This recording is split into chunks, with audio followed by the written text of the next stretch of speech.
ಯೇಸುವಿಗೆ ಸ್ತೋತ್ರ. ಇಂದು 7 ನವೆಂಬರ್ 2025. ಎಲ್ಲರಿಗೂ ಶುಭ ಮುಂಜಾನೆ.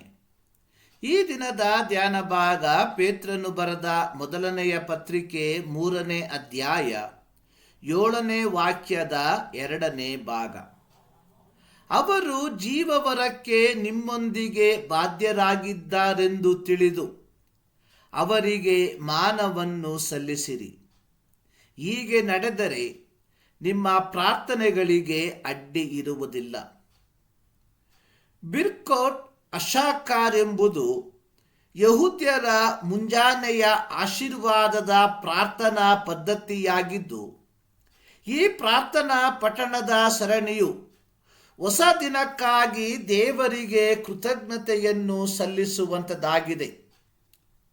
ಪ್ರತಿ ಯಹೂದ್ಯನು ಮುಂಜಾನೆ ಎಚ್ಚರವಾದ ತಕ್ಷಣ ಪಠಿಸುವ ಪ್ರಾರ್ಥನೆ, ಜೀವಂತನು ಮತ್ತು ನಿತ್ಯ ನಿರಂತರವೂ ಇರುವ ರಾಜನೇ, ನಾನು ನಿನಗೆ ಕೃತಜ್ಞತೆಯನ್ನು ಸಲ್ಲಿಸುತ್ತೇನೆ. ನೀನು ನನ್ನ ಪ್ರಾಣವನ್ನು ಕರುಣೆಯಿಂದ ನನ್ನೊಳಗೆ ಪುನಃಸ್ಥಾಪಿಸಿದ್ದಿ. ನಿನ್ನ ನಂಬಿಗಸ್ತಿಕೆಯು ದೊಡ್ಡದು. ಈ ಆಶೀರ್ವಾದದ ಪ್ರಾರ್ಥನಾ ಪದ್ಧತಿಯಲ್ಲಿ ಹುಡುಗರು ಅಥವಾ ಪುರುಷರು ಪಠಿಸುತ್ತಿದ್ದ ಒಂದು ಗಮನಾರ್ಹವಾದ ಪ್ರಾರ್ಥನೆ, ನನ್ನನ್ನು ಮಹಿಳೆಯನ್ನಾಗಿ ಮಾಡದಿದ್ದಕ್ಕಾಗಿ ನಿನಗೆ ಕೃತಜ್ಞತೆ.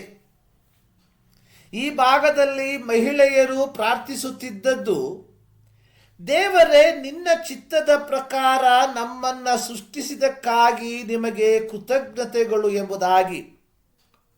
ಒಟ್ಟಾರೆಯಲ್ಲಿ ಯಹೂದ್ಯರ ನಡುವೆಯೂ ಪುರುಷ ಪ್ರಾಬಲ್ಯವು ಚಾಲ್ತಿಯಲ್ಲಿದ್ದಿತ್ತು.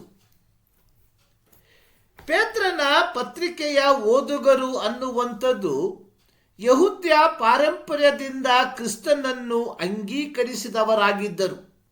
ಹೀಗಿರಲಾಗಿ ಪೇತ್ರನು ಪುರುಷರಿಗೆ ಹೇಳಿದಂಥದ್ದು, ನಿಮ್ಮ ನಿಮ್ಮ ಹೆಂಡತಿಯ ಆಧ್ಯಾತ್ಮಿಕ, ಭಾವನಾತ್ಮಕ ಮತ್ತು ದೈಹಿಕ ಅಗತ್ಯತೆಗಳನ್ನು ತಿಳುವಳಿಕೆಯಿಂದ ಅರ್ಥ ಮಾಡಿಕೊಂಡು ಅದನ್ನು ಪೂರೈಸುವವರಾಗಿರಬೇಕು.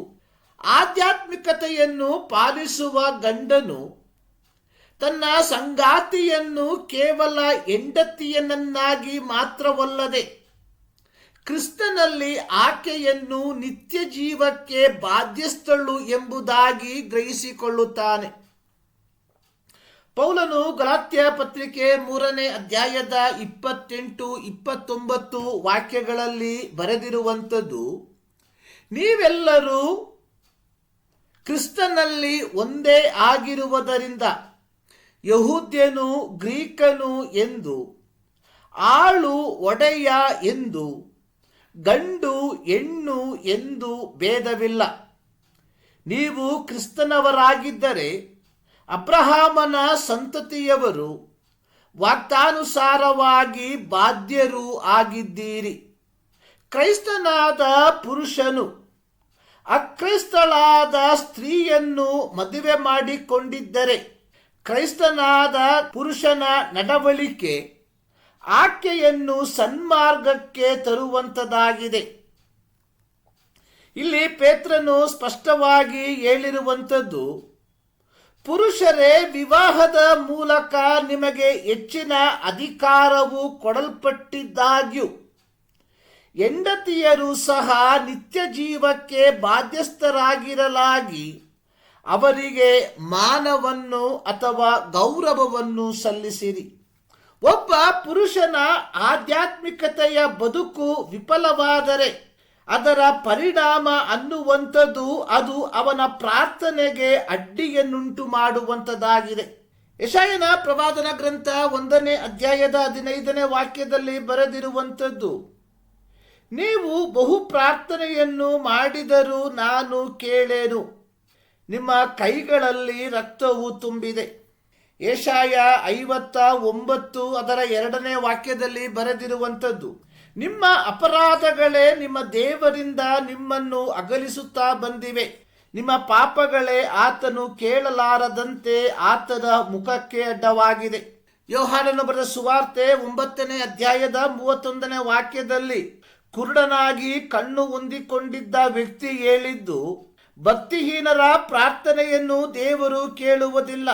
ಯಾವನು ಭಕ್ತನಾಗಿದ್ದು ಆತನ ಚಿತ್ತದಂತೆ ನಡೆಯುತ್ತಾನೋ ಅವನ ಪ್ರಾರ್ಥನೆಯನ್ನು ಕೇಳುತ್ತಾನೆಂದು ಬಲ್ಲೆನು. ಪೇತ್ರನು ಹೇಳಿರುವಂಥದ್ದು, ಪುರುಷರೇ, ನಿಮ್ಮ ಪ್ರಾರ್ಥನೆಗೆ ಅಡ್ಡಿ ಉಂಟಾಗದಂತೆ ನಿಮ್ಮ ಹೆಂಡತಿಯರಿಗೆ ಸಲ್ಲತಕ್ಕ ಮಾನವನ್ನು ಗೌರವವನ್ನು ಸಲ್ಲಿಸಿರಿ. ಇಂದು ಕ್ರೈಸ್ತ ಗಂಡಂದಿರು ಪುರುಷರು ಬಹಳ ಬುದ್ಧಿವಂತರಾಗಿ ಆಧ್ಯಾತ್ಮಿಕತೆಯ ಅಥವಾ ಪ್ರಾರ್ಥನೆಯ ಜವಾಬ್ದಾರಿಯನ್ನು ಹೆಂಡತಿಗೆ ವಹಿಸಿ ತಾವುಗಳು ಕೇವಲ ಲೌಕಿಕ ಕಾರ್ಯಗಳಲ್ಲಿ ಮಾತ್ರ ತೊಡಗಿಸಿಕೊಂಡಿರುವಂಥದ್ದನ್ನು ನೋಡುತ್ತೇವೆ.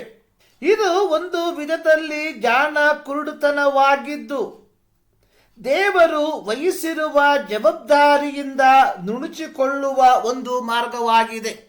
ಪ್ರೀತಿಯ ಪುರುಷರೇ, ಇದನ್ನು ನೀವು ಗೌರವವಾಗಿ ತೆಗೆದುಕೊಳ್ಳುವವರಾಗಿರಬೇಕು.